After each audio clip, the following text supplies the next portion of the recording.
నమస్తే, నేను మీ anchor Dhanush. Welcome to iDream. ఈరోజు మనతో పాటు నా గెస్ట్ హరీష్ శంకర్ గారు. ఆల్మోస్ట్ చాలా గ్యాప్ తర్వాత మిస్టర్ బచ్చన్ అనే ఫిలింతో మనందరి ముందుకు వచ్చేస్తున్నారు. ఒక్క మాటలో హరీష్ శంకర్ గారి గురించి చెప్పాలంటే గట్స్ ఉన్న డైరెక్టర్ మా హరీష్ శంకర్ గారు. Sir, hi sir.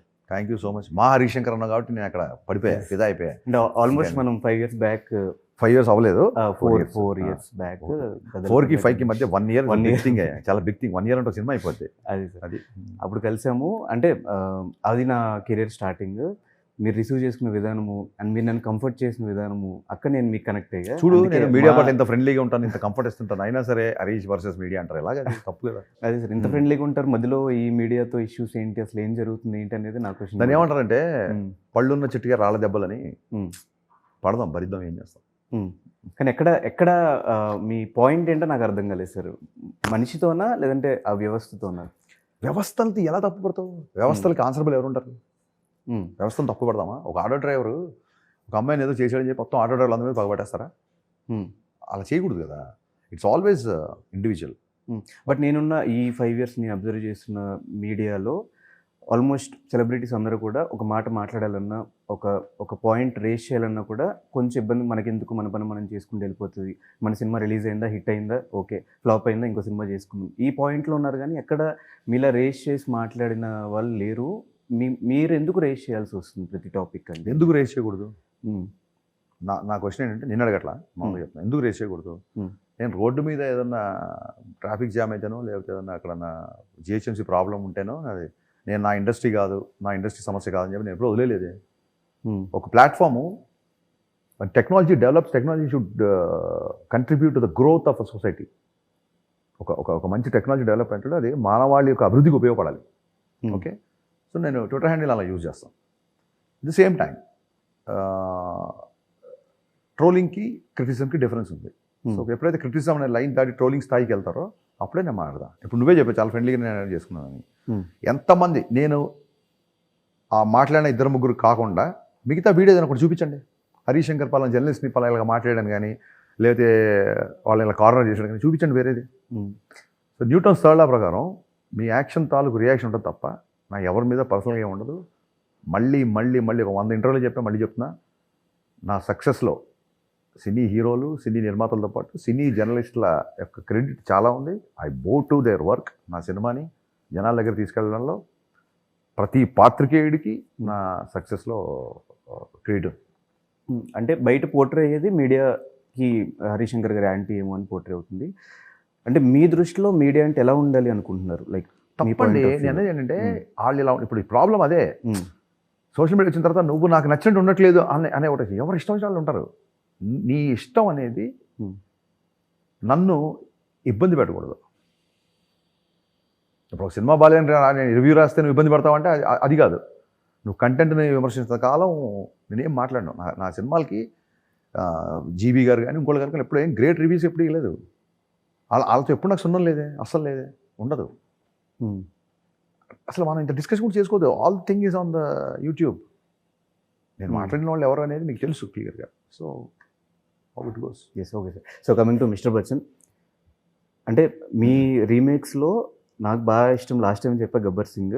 నేను దబాంగ్ చూసిన నాకు అంత కిక్ ఫ్యాక్టర్ రాలేదు, కానీ గబ్బర్ సింగ్ చూసిన తర్వాత అసలు దానికి దీనికి సంబంధం లేకుండా మీ స్థాయిలో మీరు కమర్షియల్ ఎలిమెంట్స్ అంతా యాడ్ చేసిన విధానం నాకు బాగా నచ్చింది.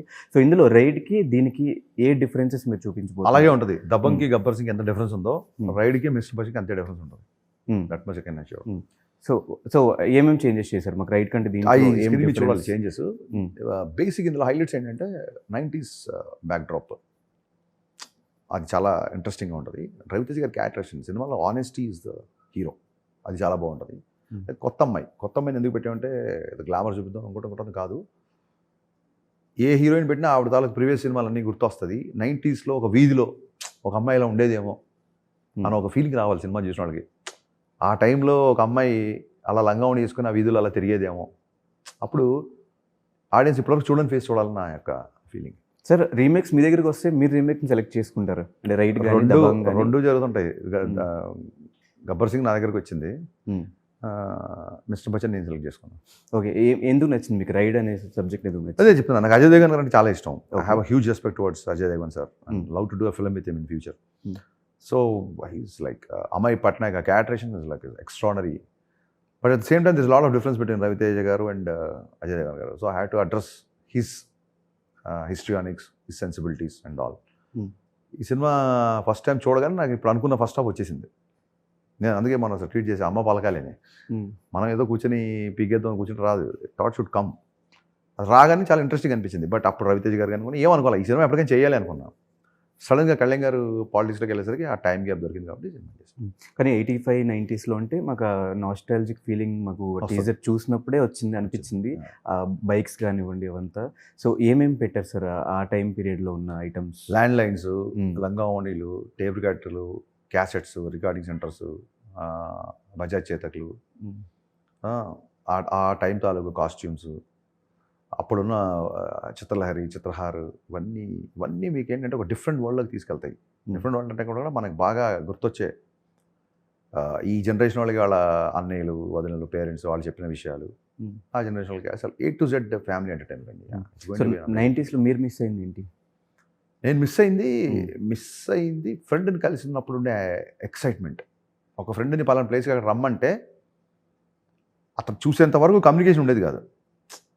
రేపు అక్కడ కలుద్దామని వర్బల్గా చెప్పేస్తే ఆ కలిసేంత వరకు ఒక ఎక్సైట్మెంట్ అది. ఇప్పుడు వాట్సాప్లో where are you 10 minutes away, 2 minutes away అని చెప్తుంటే ఆ ఫ్రెండ్ని కలుస్తున్న ఎక్సైట్మెంట్ పోతుంది. ఇప్పుడు నేను బాగా మిస్ అయ్యేది ఆ ఎక్సైట్మెంట్. అలాగే సినిమా బిఫోర్ పాటల గురించి తెగ మాడుకునేవాళ్ళు.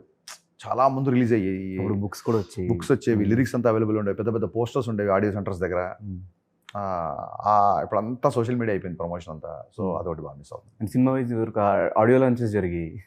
జరిగేది. సో ఆ పరంగా ప్రమోషన్స్ ప్లాన్ చేయలేదు సార్ ఇదివరకు? సరే, మోరల్లెస్ మనం కూడా చేస్తాం రిలీజ్ ఈవెంట్ అని. ఈవెంట్స్ ఇంపార్టెంట్ కాకుండా సరే మెయిన్ ఆ ఎక్సైట్మెంట్ మిస్ అవుతాం.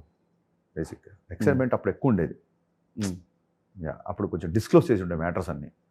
ల్యాండ్ లైన్కి ఒక అమ్మాయికి ఫోన్ చేస్తే గౌక్ని ఎవరు మగవాళ్ళు ఫోన్ అయితే టక్కని ఫోన్ పెట్టేసేవాళ్ళం. అవును. ఆ ఫోన్ రింగ్ అవుతున్నప్పుడు అతను హార్ట్ బీట్ ఉంటుంది చూసారు, ఆ అమ్మాయి ఎత్తుద్దా అనేది ఆ కైండ్ ఆఫ్ ఎక్సైట్మెంట్ మిస్ అవుతాం. సో మిరపకాయ తర్వాత చాలా సినిమాల తర్వాత మళ్ళీ సార్తో సినిమా చేస్తున్నారు. సో ఈ మధ్యలో ఎక్కడ మళ్ళీ చేద్దాము అనే థాట్స్ ఏం రాలేదు? చేసాం, 2 సార్లు ట్రై చేసాము, ప్రాజెక్ట్ సెట్ అవ్వలేదు, కొన్ని రీజన్స్ వల్ల సెట్ అవ్వలేదు, అంతే తప్ప చేయకూడదని లేదు. ఈ మధ్యలో కొన్ని వేల సార్లు కలిసి ఉంటాము, కలిసి హాలిడేస్కి వెళ్తుంటాం, బయటికి వెళ్తుంటాము. ఇప్పుడు ఆయన షూటింగ్ లేకపోయినా నాకు షూటింగ్లో కానీ అందరం ఎప్పుడు ఒక చోట ఉంటాం అందరూ ఆల్మోస్ట్. ఎప్పుడు నాకే చిన్న మొహమాట వేసింది. ఫ్లాప్ ఇచ్చాము, తర్వాత మళ్ళీ పిలిచి మిరపకాయ ఇచ్చాడు, మళ్ళీ అన్నయ్య సినిమా అంటే అదేదో ఎదిగిన కొడుకు బయటికి వెళ్ళి తన బతుకు తను బతకాలి కదా, ఎదిగిన తమ్ముడు ఎంతకాలం హెల్ప్ చేస్తారు?